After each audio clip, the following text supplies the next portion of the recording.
Good morning and welcome to episode 4 and 4. That's 8, isn't it? No, 44, sorry. Episode 44 and over to... Oh, no, hang on, there's no Adam. Where's Adam, Alina? Having a day off. Slacker, that's all I can say. Right, let's point it out, get this on a reel. Slacker. Slacker Adam. Oh, you might have heard a giggle there. I have got a lovely, lovely guest opposite me. Good morning, and please introduce yourself to our listeners. Good morning. Thank you very much for inviting me this morning. It's my first podcast, so I'm very excited. Very excited. My name is Sasha. My business is Outsourced HR. Outsourced HR. And for those who don't know where you are, you're downstairs. I am. Literally downstairs. We are neighbours. Neighbours in the same beautiful building that we are. So, tell us all about yourself. What does Outsourced HR do? Not that I could tell from the title. No, just what it says on the tin, obviously. Exactly. We provide HR services, but just to sort of backtrack as to before the business started. Yes, of course. I always knew I wanted to be in HR. Did my degree at Teesside. Really? A So long you're time Teesside ago. born and bred? I am. Wonderful. Darlington, actually. Brought up in Darlington. Wonderful. Did my degree at Teesside. Decided quite quickly after I graduated, I sort of hung around for 6 months or so, couldn't find the right job in HR, moved to London. Oh, the big smoky I know, and London. streets are paved with gold, aren't they? Absolutely. And were they paved with gold? They were. Wow. We had an amazing time. Good stuff. There was three of us, three other girls and myself. We'd all graduated, moved together, rented a house in London. Oh, Had the my goodness best time me. ever. But I was really lucky. I got HR roles in some big corporates. I started out at Lehman Brothers. Oh, my goodness which me. was a massive baptism of fire. Oh, my I was goodness. just a temp there, but there was 37 people in their HR team, and it was bonus That's time in a incredible. massive bank like Lehman Yes. Brothers. So it was a huge baptism of fire, and I loved it. It was great. Oh, fab. I then moved on to some other corporate names. So I was at Renault Retail Group for 8 years. That's another huge company. I know. I started out looking after the dealerships around the M25, so I spent a lot of time sitting in my car, which was a Renault, obviously. And then I succeeded the HR director and ended up looking after the whole of the UK. Oh, my goodness me, right. So that was amazing. It was. You didn't need to watch any soap operas when you worked in the motor industry. There was absolutely loads to keep me going, but that's where I cut my teeth. And Right, okay. I'm always be grateful for my days at Renault. absolutely, It's yeah. fantastic. And I also worked for Toshiba UK. Oh, my as goodness a me. head of HR. But in between those roles, I worked in some SMEs. So I started up their HR functions. I held standalone HR roles with Yes. them. And I realised that although these big corporate jobs were, had their pluses, actually I really enjoyed working with small business owners. Right. So the ability to make change, impact, employees, environments and working lives quickly was where my passion lay. So, Now, very much that I want to pick up on that later on, but carry on. But that's a very interesting topic, close to my heart. Oh, good. Yeah, exactly. Good. So when I was at Toshiba UK, I fell pregnant with my son Oscar. Right, lovely. And I decided I wasn't going to go back to sitting in a boardroom. I was going to start my own HR business. Goodness me. So Big move. It was, and it was 2009, which you might remember was the middle of a massive recession. It was in the middle of that. So what on earth were you thinking? I don't know. There's me saying, big job, big good pay, and I'm going to set up my own business. Obviously, husband was going, you fool. Exactly. But I can't. It was an itch I had to scratch. So Exactly. I thought, I'm going to give it a whirl. Yeah. It took me 6 months to get my first client. Right. And I just went from strength to strength. Perfect. I felt like I'd found what I really should be doing. Yeah, the niche. And I must admit, when I set up Resilient, it was that exact thing. I could sit some days, Sasha, and I can just go, do you know, I love my job. I just love it. When you're helping people and you're moving. It is that, as you say, that itch. And you just feel so good at it, don't you? Yeah, you do. You really know do. that, hopefully when the clients or person you've helped put the phone down, you've really just solved whatever they rang you Absolutely, with. So, absolutely. Okay, that's great. So They've gone the away new business feeling was happier. set up in London, was it? It was, yes. Yeah. I was based in Surrey at the time. Right. So started the business down there and built it quite nicely after, picked up after the 6 months. But as Oscar, my son, was getting to the age of 2, my husband and I realised that we needed to move back. We needed to be near grandparents, near family and friends. Right, so obviously you had family up here, but you still moved. No, wow. Exactly. It was quite brave. And we realised that I was sort of paying a lot of money for quite poor childcare, if I'm perfectly honest. I remember coming back from an event I'd been to. My husband was away. He's a contractor. It was about 10:30, in the Yeah. evening, and my toddler was still running around the living room. And I was like, why is he still out of bed? And I just thought, actually, we're going to go home. I Yes. think you've got to have a lot of money to bring a child up in a way, with a good quality of life living in London. Yeah. And so we decided to come home. My goodness me. So again, another big move. What about all your clients though? Well, I know. I was so grateful that they all came with me. Oh, that's They lovely. all came with me, and I've still got some of them to this day. Oh, that is a really is nice thing amazing. to do. And again, that proves your worth because obviously you've got them all the way down there, but they're like, that's fine. Nowadays with internet and all of that, we'll come on to that, but it's just as if you're a phone call or a VoIP or a Teams call away. Yeah, and that was quite a big thing then because Well, I obviously we've got a lot more imagine so. technology now, and I know we're going Yeah. to come on to that. But so what I ended up doing was going to London 2 days a week for at Wow, least but about that's a year and still a a half. heck of a uphill struggle. Travel. Did you train or drive? I did. Went on the train. Right, Got loads okay. of work on the train. Well, Just that's become a not too bad. well-worn route. Yeah, exactly. One of the girls that I'd moved down with originally was still there, so it was lovely to see Oh, her once a week. So very it worked nice. really nicely. Yeah. But as I began to grow the business here, I obviously couldn't commit No. to going to London once a week. And like I say, I've kept most of the clients. Oh, so that's nice. It's good. It is good. Was there So- still only one of you by then? So still Yeah, only just you? me still. Wow. And I realised that I didn't have any business contacts up here. I'd moved away. I'd never worked in this area. Hello, apart from do you part-time remember jobs. me? No, I know. nobody remembers you. No, exactly. So although I'd kept the London and the Surrey contingent, I had to start the business again, really. I was up about to here. say, yeah. Wow. That must have been a real big thing for you as well. Although you must have had some contacts down there to at least keep you, with respect, ticking over. Yes. But obviously you're thinking, you sat back in your office at home or whatever going, I've got nobody in here. Nobody knows me. It was great. I went everywhere. Yes, you of had course. you go to everything, don't you? But you know, what I've been so impressed with, and what was immediately apparent, was how different Tees Valley, which as it is now, wasn't Yes. then, and the Northeast is to the one that Wow. I left when Yeah. I graduated. So, sorry, how long was it? What was I the was gap? in London 15 years. 15. You must have seen a massive change. Yeah, well, massive, Yeah. absolutely. You know, so I moved from an area which had a lot of amazing people in and lots Yes. of pride, but now coming back, there's so much going on in this Oh, area. yeah, It's just exactly. so exciting. I'm so pleased to be back. We've got an amazing quality of life. We've Yeah. reconnected with family and friends. And from a business perspective, there is so much going on in this area at the moment. It's So crazy, isn't it's it? brilliant. It's brilliant, Absolutely yeah. brilliant. So even when I returned, there was lots going on. Yeah. So I continued to operate probably for the first 11 years of the business journey on my own. Right. And we were just coming into COVID, and it just took off. You can imagine. Surprise. Yeah, I did exactly the same. It was just Your a phone different lit up. I know. Totally different landscape. There was furlough, making COVID, safe spaces to work. Yeah.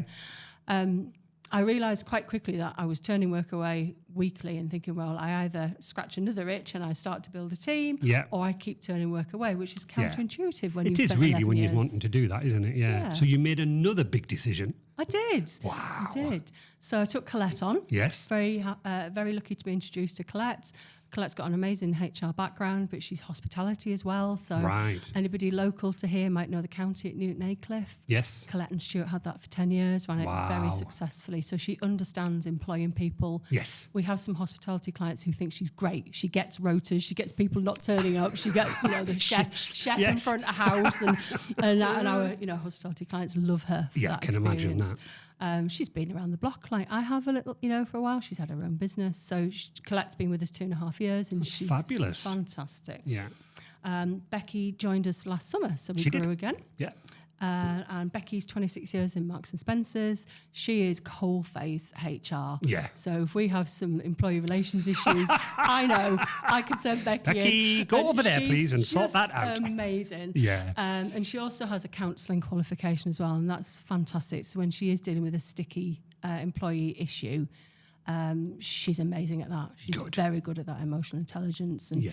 And coaching managers a little bit, just sort of, it's difficult, isn't it, when there's an issue, especially when there's people at polar opposites. It's Yes. just getting them both to understand. Yeah, absolutely. going Working together. Yeah. Yeah. Oh, very good. So if I picked Becky with us for a year this week, No way. July. Yes, Oh, it's her my first anniversary. There was My a little goodness. celebration for Well that. done you. And we've just taken on our next employee. Oh, my goodness me. Hang on a minute. Can somebody stop this woman growing? My goodness me. It's really exciting. I was going to say. I decided we've always got lots of business through word of mouth. I've done a bit of networking, but I've never really done any proper marketing and PR. So I thought, actually, if we're going to grow, I have a growth plan. I'm working with a consultant at the moment who's helping me to put this plan together. I'm going to have to put my head above the parapet a bit and start doing some proper marketing and HR. Hello. Exactly, we're here, we exist. So I've taken a consultant on who's going to help us with that from the strategic point of view. And I was thinking, right, what do I do? Do we go over going agency, or am I going to bring somebody in-house? We needed some admin support anyway in the business. So taking on a part-time marketing and admin person. Oh, great. She starts on the 15th of July. Oh, my goodness me. So, yeah, it's really exciting. She's an amazing young lady. We're very excited to have her on board. So This is a great story. It is. It is so there fabulous. will be 4 of us by the Oh 15th my of July. goodness me! But we didn't actually know each other, did we? And then I got a phone call from one of my customers, IAS Medical, and was saying we're taking on this lovely HR person. And then I got speaking to you. And obviously I set up all your emails and things like that. And then I remember, how long have you been in Business Central now? We've been here since last November. Last November. Was that yes, eight, that'd 9 be about months? right, 8-9 months. So we got an email round welcoming you on. And I got the email and I went, oh yeah, welcoming Outsourced Sasha. And I went, I know that name. That's odd.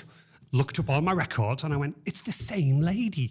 And then I remember knocking on your door, didn't I? And I went, hello, Sasha. And you went, hello. I said, I'm Andy from Resilient. You went, oh my goodness, it's a small world. It is, but as soon as I heard your voice, because we've spoken that many times on the phone, Absolutely, I was like, oh, great. So, yeah, I was very happy. Oh, consequence that we're both in absolutely. the same building. So were you still working from home before you moved into business or central, or were you somewhere else in another We were office? somewhere else. We're in Darlington Business Centre, which is on Conscliffe Road. Some people might where know Mags it's got is, where exactly Red where Button Mags Marketing. at Red Button. Yeah, lovely Mags. Hi, Mags.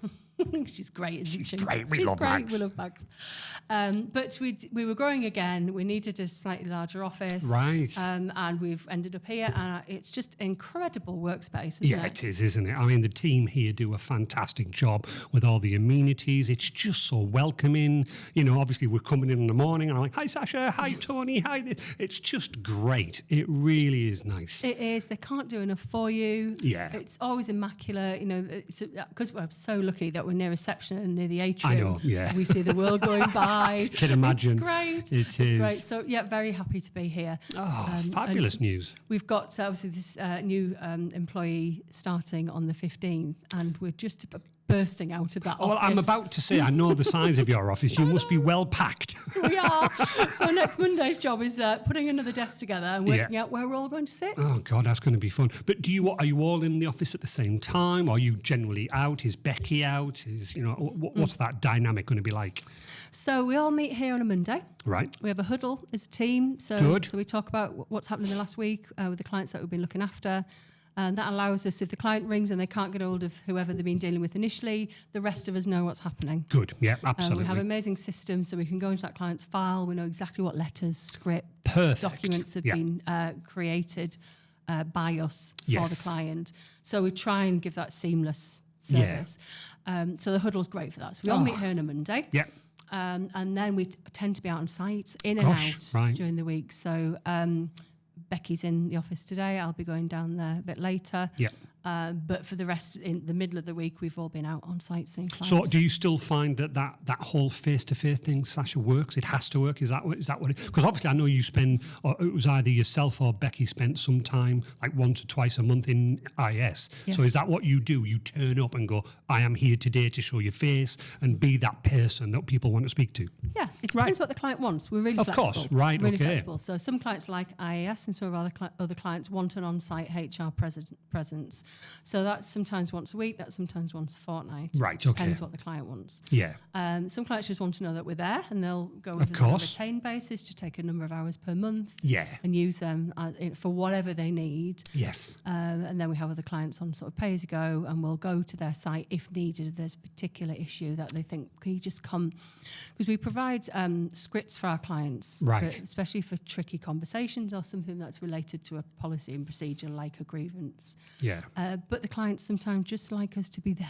Yeah, exactly. So. It is tricky. I've been in business since 2005 now, and I always tell this funny story that we're very close to our clients, and it sounds as though you're very close to your clients. But one of our clients said, "I've got a tricky situation. I'd like Michelle, my wife, to come in and take notes." So that somebody was just there going, fine. And this particular person, can I just say, was being a bit of a bully. Okay, and they wanted to chat and they wanted to talk about it. And you're going to love this story because when Michelle told me, when your jaw just like hits the floor. So this, the owner of the business was saying, let's call him George. Like, right, George, there's been some complaints about you bullying. Okay, his response was, well, that's a load of effing. Tell me who the effing hell it is, and I'll beat them up. And when you just go, right. So Michelle's sat like typing away and just going, I can't believe I'm hearing this. But I was like, okay, that's your response.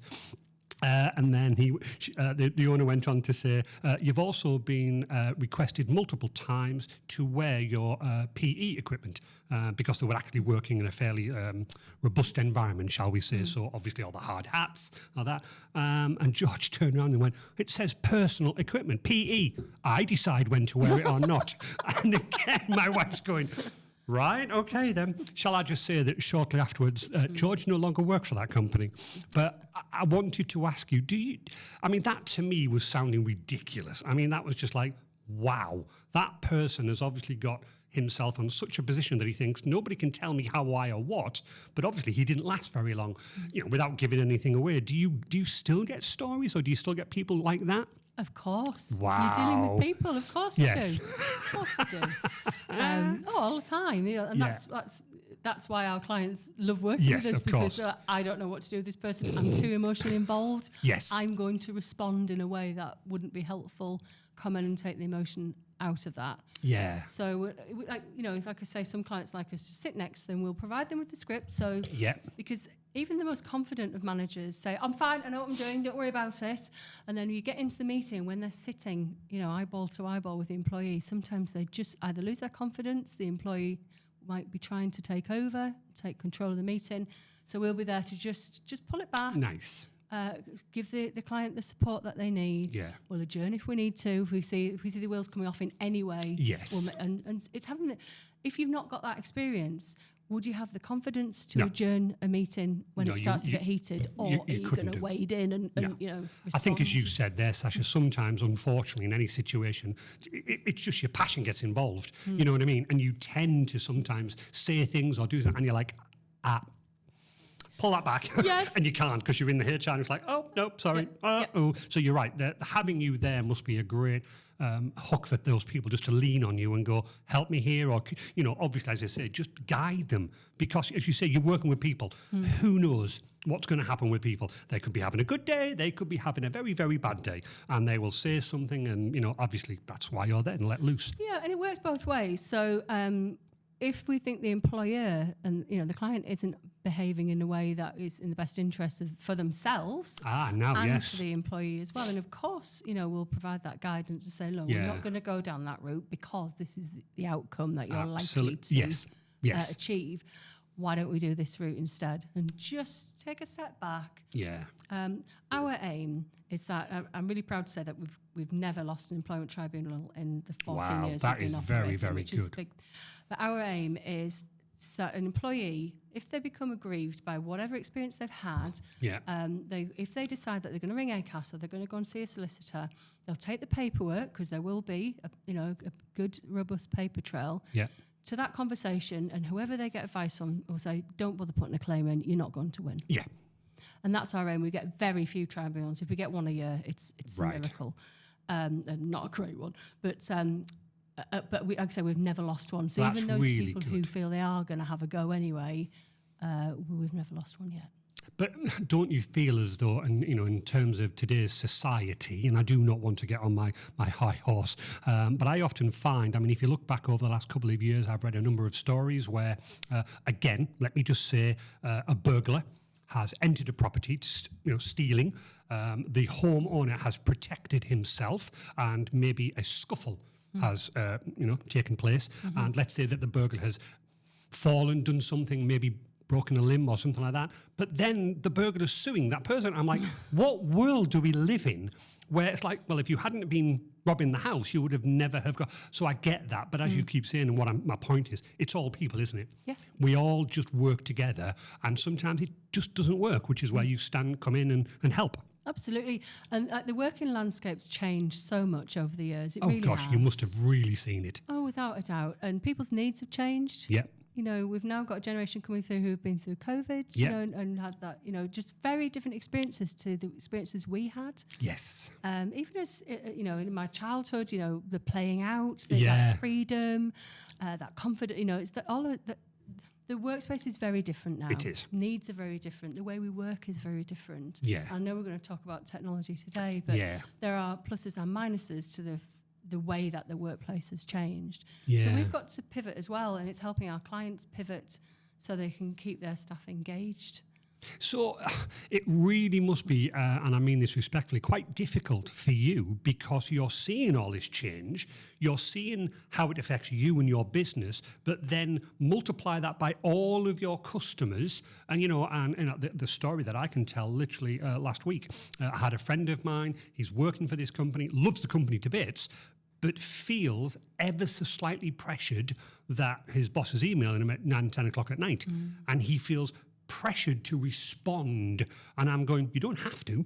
It's his decision, because I do that, Sasha. I work late at night, purely together. I'm sure you do as well. And you go, oh, Becky, can you just do this when you get in tomorrow morning? You would never expect Becky to reply at 10 o'clock, but he was feeling pressured. I'm like, no, you don't need to. And what I've also found, in terms of what you said about the working change, I've noticed a lot of my company's directors putting at the bottom of the email, I may work outside of normal. Please do not feel as you need to respond. But again, that's all about this whole culture change, isn't it?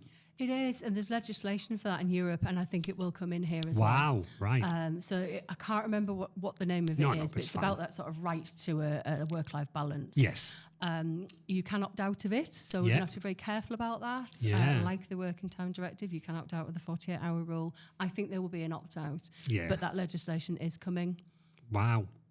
Interestingly, somebody said that to me the other day. They were like, oh, God, I've worked long hours this week. And they told, rattled off how many hours. I went, for a 48-hour working week. I'm like 96 hours in. But obviously, as owners of businesses, we get that, don't we? We do have that life balance. But at the same time, we're like, no, it's my business. Therefore, I do have to work a little bit. And you know yourself as well as I do. I'll sometimes think, Monday, we'll do the huddle, as you do. And then you think, right, Monday, Tuesday, Wednesday, Thursday, I've got everything planned. By Thursday, I'm so far off my plan. I'm off the rails. So I do end up going, do you know what? I'll work Saturday morning, but I do that purely because I feel it's better for us all. And then Monday morning, I'm going, right, we're back on track again. Because it's nobody's fault we went off track. Things happen. Absolutely. Yeah. And you get that as well. I mean, you've got your week planned and then suddenly you get customer A ringing up and going, Sasha, I need some help, please. All the time. Yeah, I can imagine. We're very used to pivoting. We really are. Yeah. And responding to that. Okay, well, that's really good, though. I'm to say fantastic in terms of, and now, if you think about the clients that you had down in London, I'm not giving any figures, but you've got lots and lots of clients in Darlington now. So yes, you've really begun I'd to say grow. Probably 90% of our client base is Tees Valley and North East. Lovely, yeah, exactly. And do you spread further? I mean, do you have still, obviously you've still got clients in London, but do you venture up north into Scotland or things like that? No, we don't have any further north, actually, than sort of Newcastle, Gateshead. But I suppose area, you can do. Absolutely. Yeah, you can do anything, can't you? In terms of that. Now with technology and moving on, you can just do that. So before we move on to that technology, what would you say is the biggest shift that you've seen in terms of when you were, obviously my age and your age, when we were back, HR was normally for the idiot, who literally was just like an idiot. And you were like, yeah, I need to get him out of this company because he's an idiot. But nowadays, there's, as you said, there's so much more pressure around that. So has it changed? I mean, again, touchy subject maybe, mental health, all of those things. Have you seen that change? Absolutely. Right. So when I first graduated, HR was personnel. Yes. So we'd keep records and we'd make sure that everybody followed the policies, and Yeah. and there was some well-being going on, and reward and remuneration and that kind of thing. But it's totally different now. Yeah, I can imagine. It's employee relations, it's well-being, it's mental health, it's diversity. Yeah. It's the landscape's totally changed. But we love it. I was about to say, but it must be like me with technology, where I'm literally every week going, not another bloody thing to learn. All right, I've got to. But you must be the same with all the rest of the legislation laws. It must be not a minefield, but you must be constantly thinking, like, oh, I've got to be aware of that now. I better tell my customers about this now. Yeah, absolutely. There's lots of new language around, isn't there? Yeah, in terms of diversity. absolutely. We've had to learn a lot of new language that we didn't know before. Correct. Legislation, so it's been quiet for the last few years. Obviously, the government's been dealing with COVID, Brexit, and then this year, they've just gone boom. Here's a whole load of new legislation for you. So we've had lots to talk to our clients about. We've been updating handbooks. And obviously, as of today, we have a new government. A new government, yes. And I've got a little bit here about the Labour manifesto. So perfect. Let's touch on that. No, please. We can chat about what's coming. Yeah. We think. Yeah. There's loads to learn. So again, it's like a minefield to me. I'm blown away by the amount of things. I know how much technology changes. I really didn't have a grasp of how much the law and the legislation changes, but it must be changing constantly. It is now, and it used to be twice a year. Right. So April and October, you'd normally see some changes to the legislation, and then obviously we had a lull while the government was dealing with other things, and now it's back. Back with a vengeance. But I love it, and I love following case law. I think, case law does dictate legislation to a certain point of view. Right, okay. So I like to watch what the tribunals are doing. And every time you end up in tribunal, which I say is very few times, you learn so much. You must do, absolutely. So you touched on something that Labour are bringing in, because obviously everybody's now woken up to a new government, so things will obviously change. What things have you got that potentially may be coming from the Labour government? So this was part of their manifesto, and they're saying some of these things will be in within 100 days. Right. So I think the most important one is they're introducing basic rights, employment rights from day one. Okay. So at the moment, employment rights don't kick in until after 2 years' service. Yes. So if you want to deal with an employee termination up to 2 years, there's slightly less risk involved with that because you don't have to follow a legally recognised procedure. So a disciplinary, a capability, a redundancy. So they're going to remove that. Oh, goodness me. So employers need to be very mindful of that. So from day one, the employee will have full employment rights. So if it's not working out, you're going to have to follow a legally recognised procedure. We're thinking that they're going to allow probation periods. So at the moment, probation periods aren't actually recognised in employment legislation. They're not part of any statute. They're just something that employers use, that line in the sand. So I think they're going to introduce a proper probation period. So I'm hoping that there will be an opportunity within that probation period, if it's not working out with the employee, that you will be able to release that employee without having to go through that full procedure. Yes. But we don't know what that looks like yet. So we've been reaching out to our clients, we're talking to them and saying, look, if you've got anyone in the business that you're unsure about, you need to start giving them that feedback, managing their performance, dealing with any issues, because that 2-year cushion won't be here in the next 100 days. It's goodness me. So that's a big change. That is huge. Something that people really need to be aware of. Yeah. They'll also be looking at 0-hour contracts. Right. So they're saying, first of all, said they're going to ban them all together, which I think is going too far. They do have a place. Now they're saying they're going to remove exploitative 0-hour contracts. So the current government's also done some of that. So you can't expect somebody who you're not giving a fixed number of hours to not work anywhere else or have other commitments. Of course they have. So I'm not sure what exactly they're going to do about that, but 0-hour contracts will be changing. Right. Like I said, I think they do have their place. So we'll see what they're going to say about that. one of the legally recognised reasons for dismissing somebody is fire and rehire, and they're going to be looking at that. Right. So it's basically if an employer can't reach terms with their employee and they want to change their terms and conditions. And I'm really proud to say that we've never had to go through a fire and rehire because we've got there in the end Right. through agreement with the Yes. employee.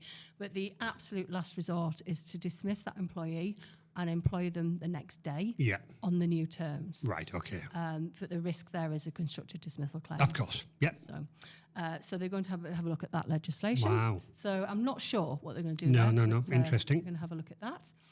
And they're also going to be strengthening the discrimination and harassment legislation that's already out there. Yeah, of course. So really interested that they're going to propose a Race Equality Act, Okay.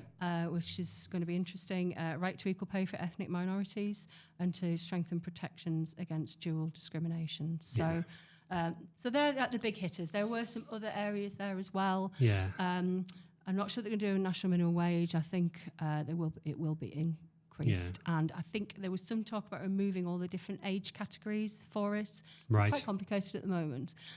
So, yeah, that's what we've got coming. Goodness me. So again, you've got your work cut out. Yes. Yes, definitely. So just before we move on to the technology side, Sasha, it's an awkward one, this one. I used to work in large businesses before I set up Resilient, and I saw a lot of IT technology, procedures, policies that I thought was really, really good, that were outside of the reach of the small business because of just the cost of the server infrastructure. So when I set up Resilient, I made it my goal, my aim to see, well, could I bring those big policies down at a lesser cost, but implement the same security, the same technology, so give those smaller businesses the same as larger enterprises. Do you find the same with HR and things like that? Did, in your big times there, was it all just, you hear the term, just paperwork for paperwork's sake, and it's all corporate this and corporate that. Did you find that? What did you gain from the big, is what I'm getting at, to pull down and apply to the small, if anything at all? Well, software is definitely one of those areas. When I first started in personnel, we'd have filing cabinets full of every piece of paper that any employee had ever touched. Yes. And, really pleased to say that we help our clients become as paper-free as they want. Good. So we've got technology for that. Absolutely. So do you want me to talk a little bit about that? Yeah, absolutely. Not a problem, yeah. So there's lots of HR platforms out there. We work with a company who have a product called Breathe HR. Right. So I knew Jonathan, who launched Breathe HR when I Wow. was operating in Surrey. It's now a huge platform. The business has been sold 2 or 3 times since Jonathan started it in his bedroom. But it's a fantastic platform. It's cloud-based. It's employee-facing, so everyone gets their own login. Yeah. Employees and clients love it because they can book holiday, they can look at the holiday calendar, removes all these, I didn't know that person was off, Absolutely. and I put my application in first. We all get my that. slip of paper. Exactly. I mean, I had a client that used to have paper holiday applications, and they'd open them up the first day back in January. People would come in with their slips and they'd be sliding them, either to the bottom of the pile or the top of the pile. Just, Absolutely. So that it removes all of that. It does, doesn't it? So those slips of paper have gone. So people can look at their holiday records, apply for request holiday, look at the calendar. It also allows for training records as well. All right. So you can put all the training records on there. You can upload the certificates. It'll give reminders as well. So this person's trainings, and you can dictate what day they're going. The software is going to remind you that somebody's under their fork truck license or whatever it is.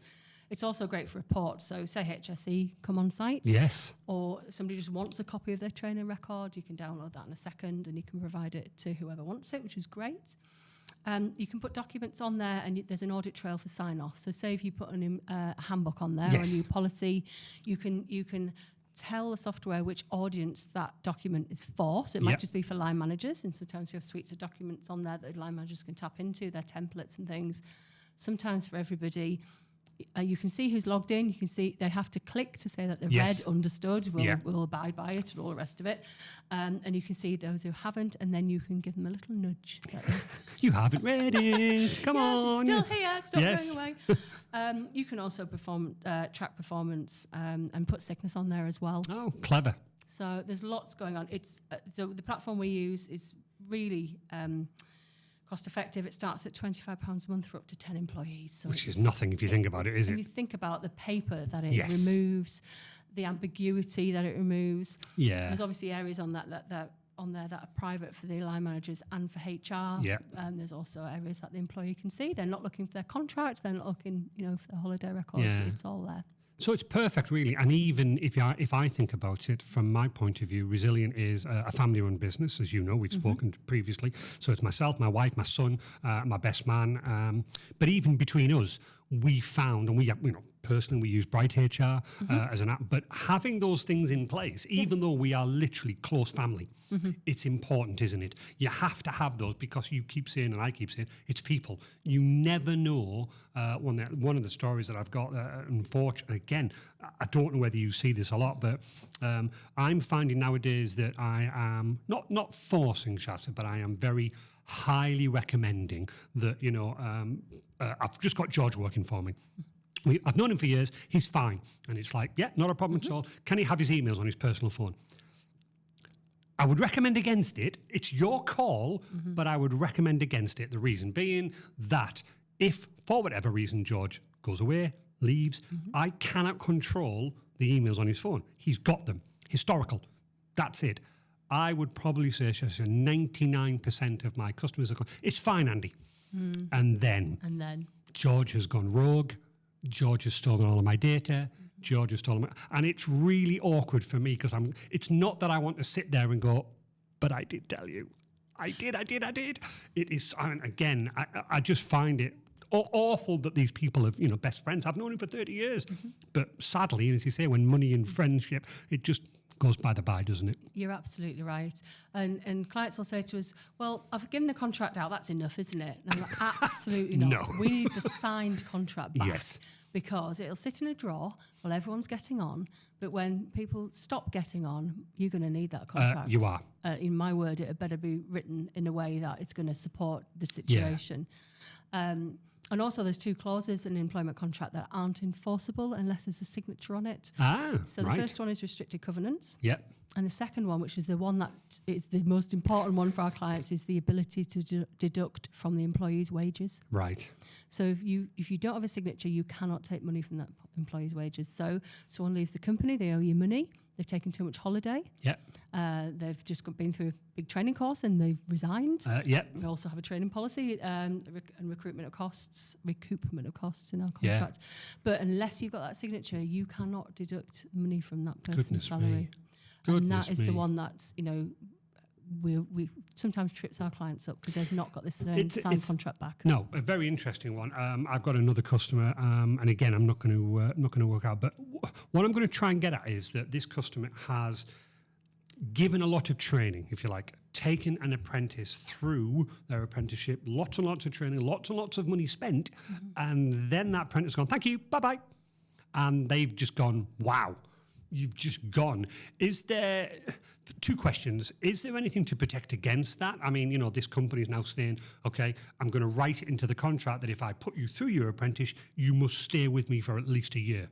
Is that something that you've come across before? And secondly, I suppose a wider question, the law, the HR law, is there to protect us all.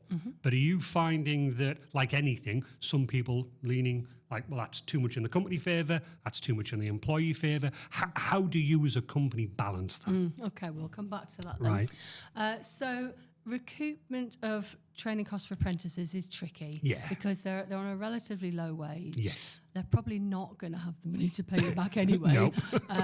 I'm generalising, obviously. Yes. So that's probably the one scenario that is quite tricky to recoup that. I would want to incentivise that person to stay. Yes. I'd look at it the other way. Yeah, right, Say, okay. right, you've been with us this amount of time, you've got the measure of us, we've given you this opportunity, so here's your growth plan. Yes. Stay with us, you can have a good journey with us. So, Yeah. it would be tricky. I think you can put it in the contract. I'd always prefer it was in a contract. Yeah, of You've got course. the opportunity to try, haven't you? Yeah. If it's not there, you have no opportunity to try. But for other employees, absolutely, put it in there, recoup the costs. Yeah. Make sure you've got a signed contract. Make sure it's signed, yeah. Interesting. So back to my other point then. So you were saying to come back to it about the balance. Yeah, so, I mean, we find this with different governments. Yeah. And The pendulum swings, doesn't it? It does. It does. In life and in everything, Sasha. It really does. Yeah. It really does. And we're going to see another swing of the pendulum, aren't we? So I think some legislation has gone a little bit too far. I think some could go further. Yeah. And I think our skill, we like to say in our team that we try and find you a commercially suitable outcome and a solution and some advice. So we'll have a look at the legislation. Of course we will. Our job is to keep you within it, but to then try and find a commercial way of making that happen. There might be some extra hurdles to jump across, of course. We have to make sure that we're treating people fairly. Yeah. But if I may say, some of the larger HR providers, the ones that sort of tie you in for years, and you know who they are, they have a place. They absolutely have a place.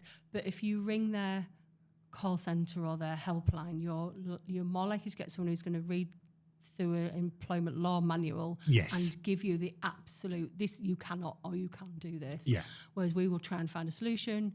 We'll try and bring that sort of human and personal element into it. Of course, yeah. So this is what the law says, but let's just have a chat with the employee. Let's see if we can get this over the line. Yeah, definitely. Okay, interesting. So, moving on to more technology. When you first started in Surrey, was it just you and your little MacBook or laptop, and that was it? That's all you ever did? Everything was stored on your machine, everything was stored in emails, etc.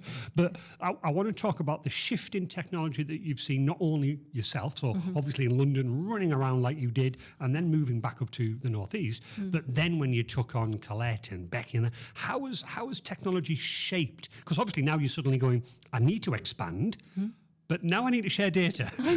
I knew where everything was. I just didn't know where everything is now, and all of those examples. Yeah, and it was a huge learning curve for me when I took Colette on. Yeah. Everything's in my head. Absolutely.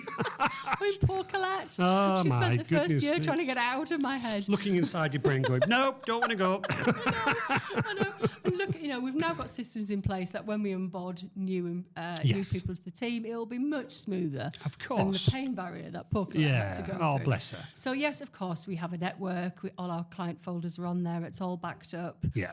And like I mentioned earlier, if there's an issue and our like Colette or Becky are on site or me, they can ring somebody else, and it's just there, isn't it? Yeah, of course it is. Oh, I can tell. Exactly. Yeah. So that's been a big shift for us. I've always tried to be as paper-free as possible. I've always said that we won't store files for employees, or else we'd you end couldn't. up with, Your office is too small. Exactly. I'd end up having to leave this entire you building. would. Literally this whole building. Yeah, but we've helped them reduce their so you can upload all the documents to the software. Yeah. I would keep some of the originals. I would definitely keep an originally signed contract, for example. Something like that, yeah. You don't need to keep a holiday form or whatever, or the flex working form from 2 years ago. You can scan it, put it on there. Of course you can. So for us internally, yeah, absolutely. We've got the network. It is networked. Some of our clients like Dropbox. Sometimes we share things on there. As you know, IES is one of those clients. Perfect, yeah. And they have certain managers accessing certain areas of that. Yeah.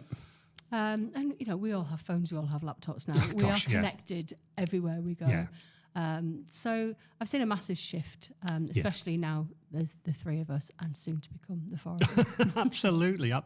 But back then, may I ask, when you were working for like the Reynolds and the things like that, they must have been, like I was back then, everything, huge server rooms, like literally banks and banks of computers. Absolutely. Whereas nowadays, most businesses like Outsourced HR, like HubSpot, like Resilient, you walk into the office, you go, where's the server? And I just go, it's in the cloud.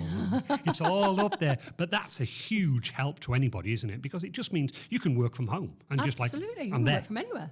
I can work from anywhere. Yeah. You can be you could be at IS Medical and doing the role, and then you get a phone call from one of your other customers. Yeah, 2 seconds. I'm just on that. There you go. Solved. Done. It's great. It really is. I have an electric car. I don't travel out of area too much now, but if I have gone out of area, I need to charge my car. Yeah. So I'll stop at the services and I will sit for 3/4 of an hour and I will work. Absolutely it's brilliant, great, isn't it? It's great discipline for me. Yes. It makes me stop. It makes me have a break. It makes me grab a coffee, and I'll sit and I can work. And I set away on my journey thinking, I'm up to speed. Yeah, this is definitely. great. I'm It not really going back is. to the office to an absolute, huge inbox of, Yes. of issues, and it's better for the client because they've received a response from me more quickly than they would have done if they'd had to wait until I got back to the office. So that works really well. Yeah, I can imagine. Again, interesting one here, because the way that technology works, Adam's got a great story. You may not know, Adam's got a sideline. He's a DJ. Oh, brilliant. No, he's really, really good up in the house and all of that. So it's really good. And he told me the story, and I told him the story, that he advertised on Facebook that he's a DJ. And somebody messaged him to say, are you available on, let's say, what is it today, Friday the 5th? Are you available Saturday the 6th of July for a disco to do that? He answered within 4 minutes and then said, you were too late, I've gone somewhere else. Like 4 minutes. Oh, yeah, absolutely. Wow. Because what he was saying, what people do is they get multiple tabs up and they go, are you free, Sasha? Are you free, Adam? Are you free, Andy? Are you free, Jess? Are you free, Lena? Who responds first? Gosh. So in terms of HR now, is it... it's a difficult question. I'm trying to spin it in my own head. So when there is an issue, with an employee, are clients wanting that fast response anymore? Because we've gone cloud and electronic, what I'm getting at, Sasha, is that if I emailed you at 10 o'clock about I've got this real big issue with George, am I expecting an answer at 10:01? Or is that, again, your relationship that I know Sasha will get back to me, she will sort me out, but I'm just thinking this whole dependency. Everybody nowadays is, I want that, I want this, I want it now. Yeah, absolutely. And we get to know our clients really well. So I know that there are certain clients, if they email me or they try and contact me at 10 o'clock, they need me. Right, okay. Something's gone very horribly wrong. And they need me. So of course they'll get a response at that time. Otherwise, of course we'll filter. Yeah. That can wait until the morning. Yeah. So yeah, you work it out, don't you? Yeah.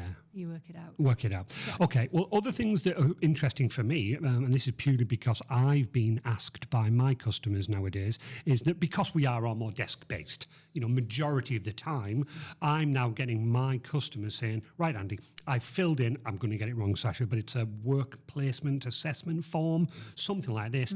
I need a monitor that rises. I need a chair that's supposed to... Again, is all... I mean, is that... As I understand it from Michelle, God bless, she's the one that runs my life, but she says it's law that you have to do it, you have to provide the person. So again, what's changed over the history for you? Whereas, my dad worked in a building and he was like, I was lucky if I didn't have my head cracked off, you know what I mean? People would just come along and throw spanners. And people would probably sit at their desks smoking. Absolutely. I've got photographs of me and my dad. Where are you, Dad? He went, that's the canteen. I went, no, it's a pub. And he went, no, the canteen had a bar. You're like, really? You went into the shop floor drunk? He went, no, but, and you're just like, back then, not it was bad, it was just we didn't know better.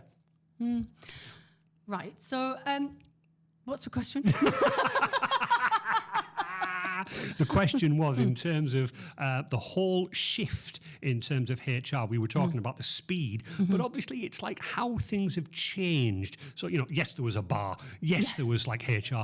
But nowadays with work assessments and work forms, we really have, I've seen a huge shift. And I think it's right, by the way, looking after our employee. Yes. If we look after them, they'll stay with me and they'll work harder for me. Back then, the old, dare I say, the draconian, you whip them, and what's the great saying that everybody uses? Morale will increase until the beating cease. Yes. And it's all of that thing. But I suppose the big question is here: the change in attitude towards the employee must be huge. It is, and it's a fact that engaged employees will make more profit for your business. Yes. That is an absolute fact. And it must be a fact. I know that. Yeah. I mean, when people ask, what does that mean? What's an engaged employee look like? When I worked at Renault, I think the hardest job in a dealership has been the service advisor. Right. So when you come in and check your car in when you're having a service or something's gone wrong, that is a distressed purchase. It is, It's not when you're coming and buying a shiny new car. No. You're coming in, you're not very happy in there. Let's face it. Yeah. And there's always that bit of argument, between the technician in the workshop and the customer. That is one of the hardest jobs in the dealership, without a shadow of a doubt. And the difference for me, for an engaged employee, is if that car's ready at 3:30 in the afternoon, but the customer's not expecting it until tomorrow, and they think, no, that customer can't get down till 5:30 to collect that. If I ring them, I'm going to have to wait back because I finish at 5. Yeah. The engaged employee will ring the customer, delight the customer because the car is ready the day early. Yep. Absolutely, come down and get it. Of course, I'll wait for you. Yep. The less engaged employee will go, to heck with that. Absolutely. They're not expecting it till tomorrow. I'm going home. Yeah. And that is the difference, isn't it? It is, isn't it? So I think there's a lot more out there to help employees become engaged. Of course, there's all the health and safety things. There's a display screen equipment. There's eye tests. There's all the things that we've known of for a while. Yeah. But there's also the well-being side of it as well now. Yeah. We are in a changing world. Our heads are full of lots of different things. And to help employees with their well-being at work is a massive shift, I think. So it might be something like an employee assistance program, a cash health plan. Yeah. They're not expensive. They're really not, but employees love it. Yeah.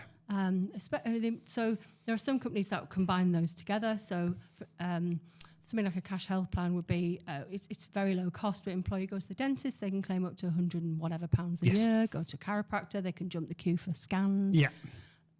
It's a really low cost option to just help employees feel that they're they're valued in the workplace. Yeah. And the employee assistance program is confidential. So we'll get a report at the end of the year to say how many people have accessed it, but we'll never know who it was and what the issue was. No. So it's that confidential space, and it can be used a bit like a citizen's advice. So I've got a problem with my neighbour's wall, or I need some debt management help. Yeah. Or it can be the subjects that are more common. So I'm struggling here. Yeah. I need some support. I don't really know where to turn. Yeah. So that is something that can be very easily put in place for employees, and I think they really appreciate that. Definitely, and from my point of view, certainly I've worked in a lot of industries, and again, not draconian in that sense, but working in shall I say, a manufacturing environment.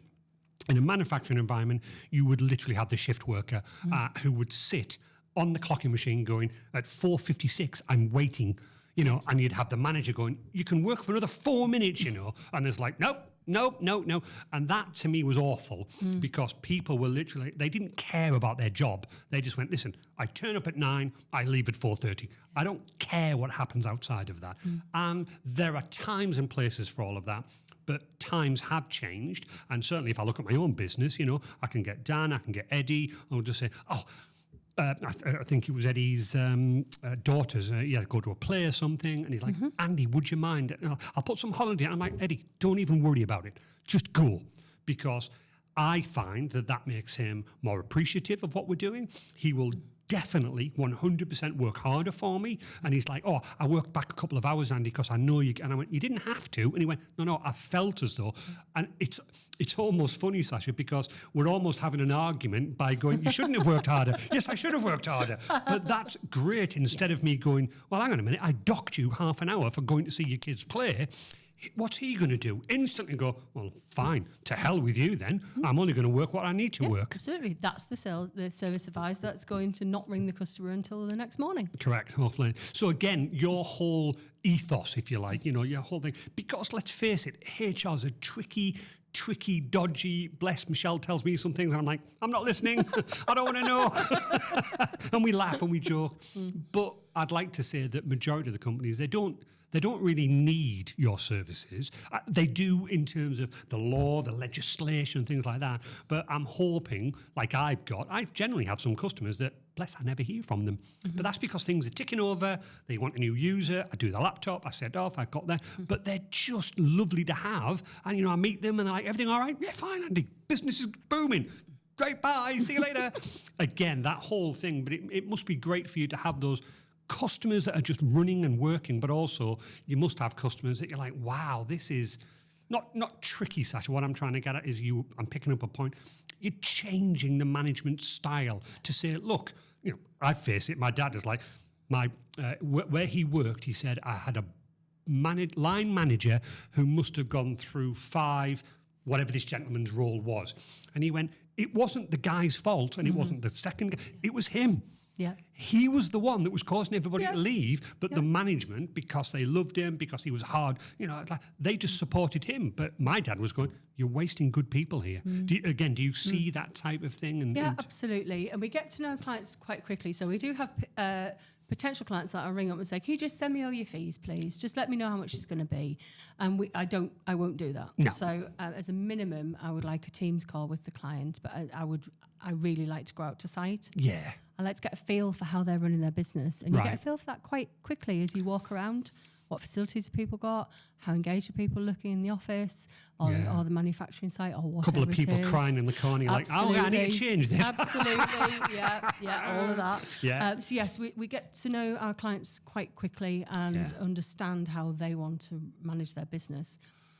So we have some clients who just want to get it right, like you say. You don't hear from that often, but we like to add value in other ways. So how can we help your employees be more engaged? What kind of other things can we put into place to make your workplace better? Yeah. And then we've got clients who, some of them are entrepreneurs, incredibly clever people. Yes. They've built these businesses because they are geniuses. But by their own admission, that sometimes means that they're not so good at the people stuff. No, I've got a couple of friends who are very, very good at entrepreneurs. Have they got any personal skills? I would say zero. And I say that to their, I say that to their face, but they openly admit it, because of where they are in the business. Yeah, absolutely. And we have to build trust with those clients because we need them to understand that we are on their side. So even when we're saying things to them that doesn't sit the way that they would think about it, it's not the way they want to manage something. It's getting them to understand that although they want to do it slightly differently, there's a reason why we want them to do it in the correct manner. Yeah. And we get there. Absolutely. Are you finding one of the things that we've recently done, and I don't know whether you've seen the Resilient Office, we've actually got a dartboard now and a little golf putting thing. Brilliant. And we have a thing. And that's purely because, we do run at 1,000,000 miles an hour because it's a small company, same as yourself, Sasha, but we've introduced this to try and sort of like say, right, that's it, fine, we've got 10 minutes, let's have a quick break. We've now got our own little coffee break area where we encourage the rest of the team to go sit down and don't work at your desk. I'm terrible, by the way, but that's because I'm the owner of the company. We are the worst. We are the worst ones. But, bless Dan, me, Eddie, Michelle, we'll all get, we'll have a quick round of darts, and it just helps break up that day. And again, are you seeing more of that where customers, employees are going, no, again, it's all about looking after my employees' well-being? Absolutely, 100%. Right. You know yourself, if you switch off for 10 or 15 minutes, how fresh you are when you come back to whatever you were doing. Yeah. Makes a massive difference. Yeah. So absolutely, encouraging that. Just time out to do something completely different. Yeah. I mean, we'll walk around this building or we'll go around to the other block and we'll do 2 blocks. So we're like, right, we just need to get away from our desk. And it's encouraging other people to do that, isn't it? Yeah, but my dad, I keep going back to this, but my dad was literally, you had your work break, but when you were on the shop floor, when he used to work, the line manager was like, work harder, work faster. You were working. My dad was said he couldn't wait till 10:30 because everybody, the old, they'd all disappear off to the canteen. Yeah.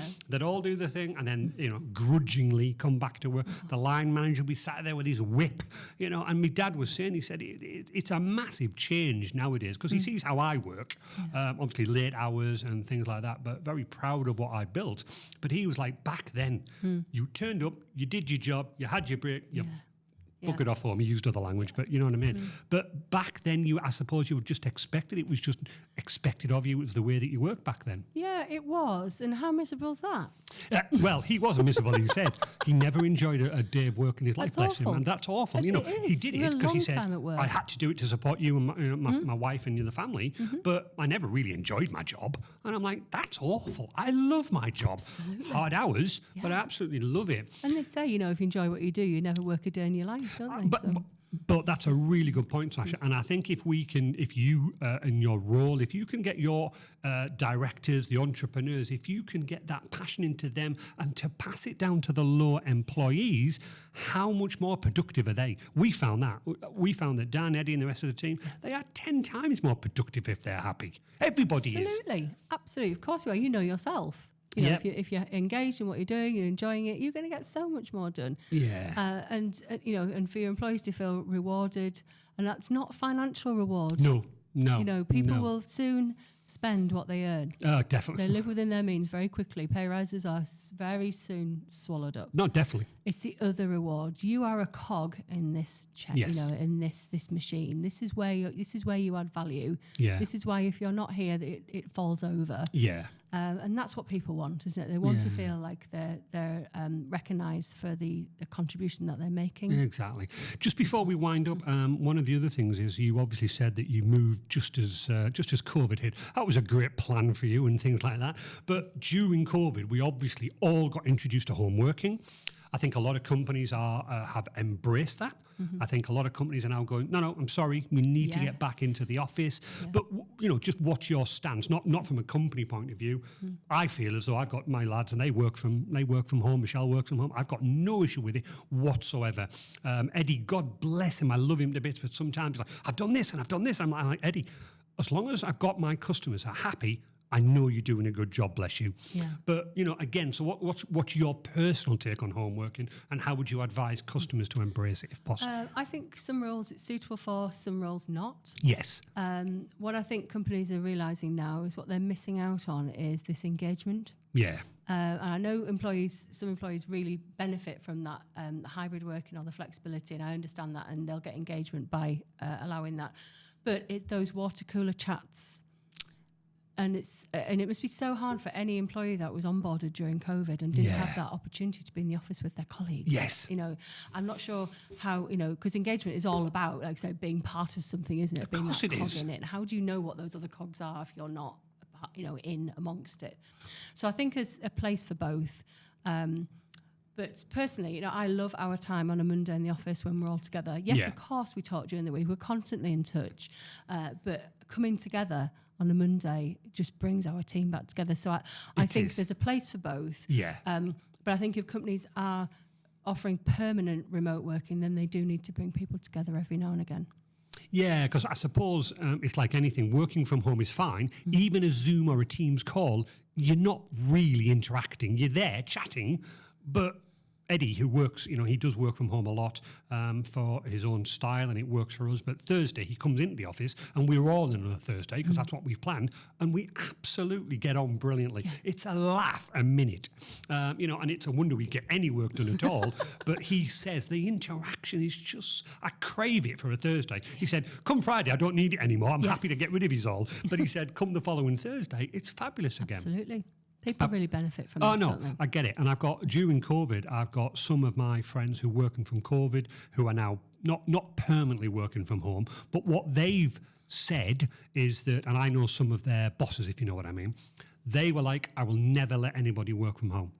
I want to see the whites of their eyes. I want to know what they're doing, why they're doing it, how they're doing it.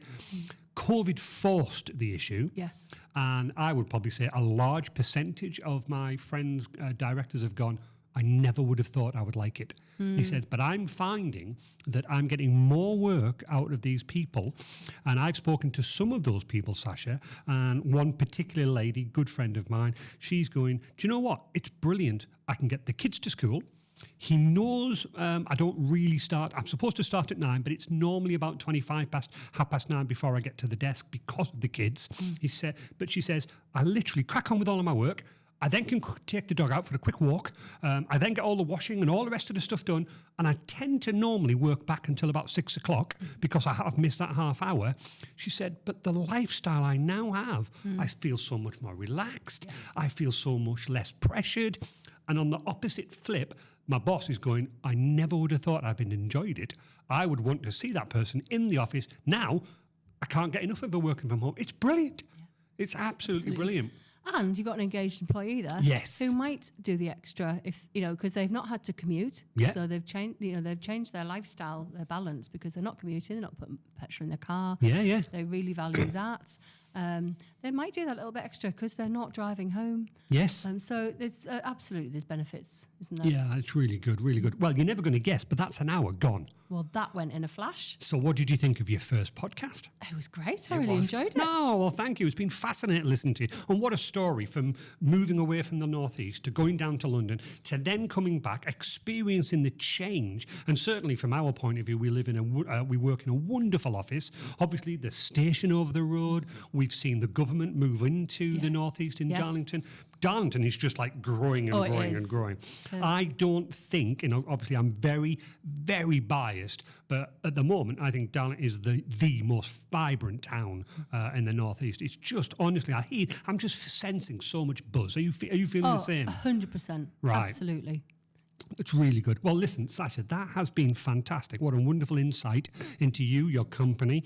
Big shout out to Colette and Becky and your new person starting soon. Yes, we have Frankie joining us on the 15th, so shout out to Frankie as well. Shout out to Frankie. So that's going to be really good. 4 in that teeny tiny little office of yours. I know. Your Monday huddle will be a Monday squish. But we like being next to reception because we're nosy. Oh, absolutely. So we always end the episode in what are you doing for the weekend? I'm just working, so let's switch off me. That's fine. I'm loving my work at the moment. What about yourself? What do you do to switch off and relax? Right. Well, generally, I wouldn't say it was relaxing. My son go-karts. Oh, goodness me. Competitively. Oh, goodness me. So you're the, seeing your exactly. child hurtle past you at 70 miles an hour and a bit of carbon fibre on a few tyres is not relaxing at all, but it's really exciting. Are you not sat there going, right, where's your HR policies if he has an accident? Oh, it's honestly...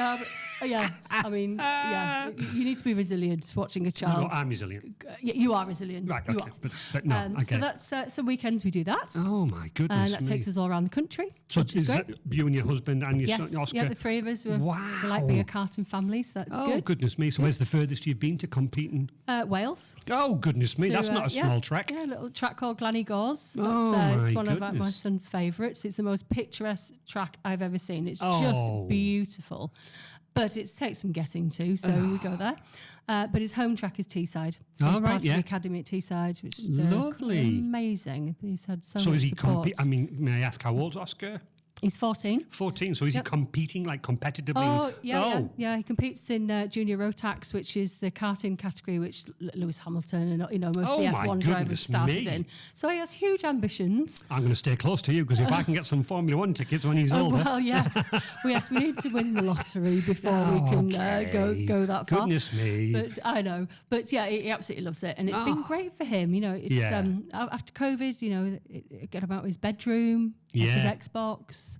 He has so many opportunities. So, we do that. We're a karting family. Oh, my goodness me. So is there any plans to go out this weekend outside of Teesside, or is it just the Teesside No, one? we're not karting this weekend. Oh, my goodness me. So that's a nice thing. Off. So just a weekend off with you and the family doing nothing.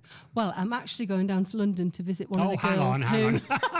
So one of the four who lovely. When we moved down, when we graduated, my best friend is still there, and it's her 50th birthday party. So you are definitely going to a party. Oh, that's fabulous. You leaving the boy and the hubby at home? Yes. Oh, they'll manage. Oh, they'll love it. Right, let me just warn. I better ring up London and warn them. Sasha's coming. You better. It's going to be lots of fun. Lots great. 50-year-old party. So there'll be loads of friends there, loads of, shall we say, a few wine glasses. Maybe she might have, might be a bar involved. And she's having a house party, but she's got a bar in and a DJ and bits and pieces. Oh, gosh, that's going to be fantastic. It is. I'll I'm meet really up with looking loads of forward to friends. it. And Yes. then you'll come back feeling sorry for yourself on Sunday. I might be slightly broken. Hubby, just look after me, And then Monday, back to your huddle. Absolutely. Oh, that's fantastic. Well, listen, Sasha, it's been an absolute pleasure. Thank you so much. If anybody wants to get hold of you, what's the best way? What's your website and what's your email address? Right. So if they email hello at outsourcedhrltd.co.uk. Yeah. They will get us. All right. Okay. Fantastic. The easiest way. Easiest way, then you can get hold of you or anybody after that. Okay. Well, fantastic. Well, thank you very much for everybody for listening. Hopefully, Adam will be back next week. If not, another slacking off for him. Honestly, I'll be picking it up with him. But in the meantime, have a great weekend, everybody. Bye. Bye.